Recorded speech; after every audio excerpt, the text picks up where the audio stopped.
శ్రీరామ ఆధ్యాత్మిక సేవా కేంద్రం ఆధ్వర్యంలో నిర్వహించిన పాదయాత్ర శనివారం ప్రారంభమైంది. జంగారెడ్డిగూడెం బొట్టాయిగూడెం రోడ్డు నందు వెంచేసి ఉన్న సీతారామచంద్ర స్వామి ఆలయం వద్ద పూజలు చేశారు. అనంతరం ట్రాక్టర్ పై ఏర్పాటు చేసిన సీతారామచంద్ర స్వామి, లక్ష్మణ, ఆంజనేయ స్వాములను పూజించారు. పరిసర ప్రాంతాల నుంచి విచ్చేసిన భక్తులతో సీతారామచంద్ర స్వామి ఆలయం భక్త సంద్రమైంది. పట్టణానికి చెందిన కొంకిమల్ల బ్రదర్స్ కుటుంబ సభ్యులు ఉచితంగా అల్పాహార విందు ఏర్పాటు చేశారు. గోపాలపురం, చింతలపూడి, పోలవరం నియోజకవర్గాలకు చెందిన గిరిజనులు, గిరిజనేతరులు కుటుంబ సమేతంగా తరలివచ్చారు. జై శ్రీరామ్ అంటూ నినాదాలతో జంగారెడ్డిగూడెం పురవీధులు మారుమోగాయి. గ్రామ దేవత గంగనమ్మ తల్లి, అభయాంజనేయ స్వామిలను దర్శించుకున్నారు. సినీ గేయ రచయితతో పాటు పలు ఆధ్యాత్మిక సేవా బృందాలు గోటితో వలిచిన తలంబ్రాలను భద్రాచలం తీసుకువెళ్లారు. కొంతమంది గోటితో వలిచిన తలంబ్రాలను శిరస్సుపై ధరించి పాదయాత్రగా తరలి వెళ్లారు. మహిళలతో పాటు చిన్నారులు సైతం నడుచుకుంటూ భద్రాచలం వెళ్లారు.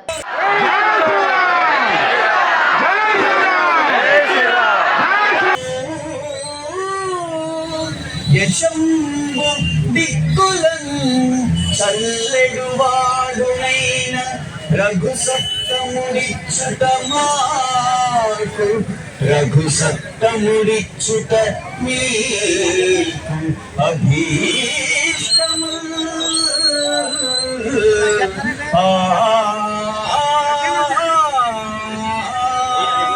జై శ్రీరామ్. శ్రీరామ ఆధ్యాత్మిక సేవా సమితి జంగారెడ్డిగూడెం. నా పేరు ముళ్ళపూడి వీర వెంకట సత్యనారాయణ. మేము పాదయాత్ర జంగారెడ్డిగూడెం నుంచి భద్రాచలం గోడితో వలసిన తలంబ్రాలతో ఇది 22వ సంవత్సరం పూర్తి చేసుకుని ఇది 23వ సంవత్సరంలో అడుగు పెట్టాం. ఇది 23వ పాదయాత్ర. దీన్ని అనేక ప్రదేశాల నుంచి 4 జిల్లాల నుంచి దాదాపు 150 గ్రామాల నుంచి, గ్రామానికి 20 మంది, 50 మంది, 100 మంది చొప్పున స్త్రీ పురుషుల భేదం లేకుండా ఈ పాదయాత్రలో ఈ 4 రోజులు పూర్తి చేసుకుని 16వ తారీఖు మధ్యాహ్నానికి భద్రాచలం చేరుకోవడం జరుగుతుంది. ఈ పాదయాత్ర వల్ల అందరికీ మేలు జరిగి అన్ని విధాల ఆ రాముడు అందరినీ చల్లగా చూస్తాడని, లోకమంతా సుభిక్షంగా ఉండాలని గత 22 సంవత్సరాల నుంచి ఈ పాదయాత్ర చేయడం జరుగుతుంది. ఇలా కొనసాగుతూనే ఉండాలని కోరుకుంటూ జై శ్రీరామ్. జై శ్రీరామ్.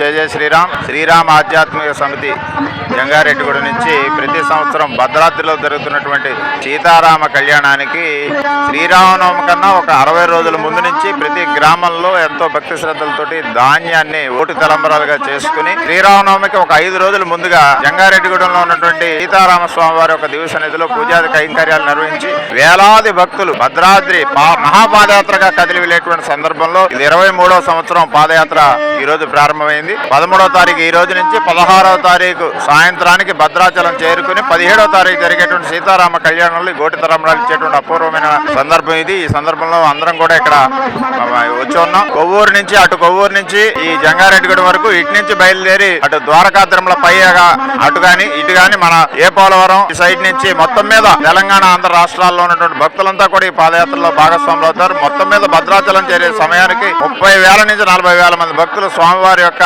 గోటి తలంబ్రాలు పుచ్చుకుని వెళ్ళేటువంటి అపూర్వమైన కార్యక్రమానికి శ్రీరామ ఆధ్యాత్మిక సేవా సమితి జంగారెడ్డిగూడెం వేదికగా నిలవటం మన జంగారెడ్డిగూడెం ప్రాంతం చేసుకున్నటువంటి అదృష్టంగా భావిస్తున్నాం. శ్రీరాముడి యొక్క ఈ కళ్యాణానికి సీతారాములు రథంపై ముందు వెళ్తూ ఉంటే ఎక్కడికక్కడ ఆతిథ్యాన్ని భరతుడు చూస్తున్నట్టుగా ఉంది. ఎక్కడికక్కడ విడి ఏర్పాట్లను శత్రుఘ్నుడు పర్యవేక్షిస్తున్నట్టుగా, అందరికన్నా వెనుకగా అద్భుతంగా రక్షణ కల్పిస్తూ లక్ష్మణ స్వామి, చివరిగా భక్తులందరినీ కలుపుకుని తూర్పుగా ఆంజనేయ స్వామి కదిలి వెళ్తున్నట్టు అపూర్వమైన దృశ్యం ఈ రోజున ఈ పాదయాత్రలో భక్తులందరూ చూస్తున్నారు. ఇదే రకంగా ప్రతి సంవత్సరం స్వామి కార్యక్రమం చేస్తున్నారు.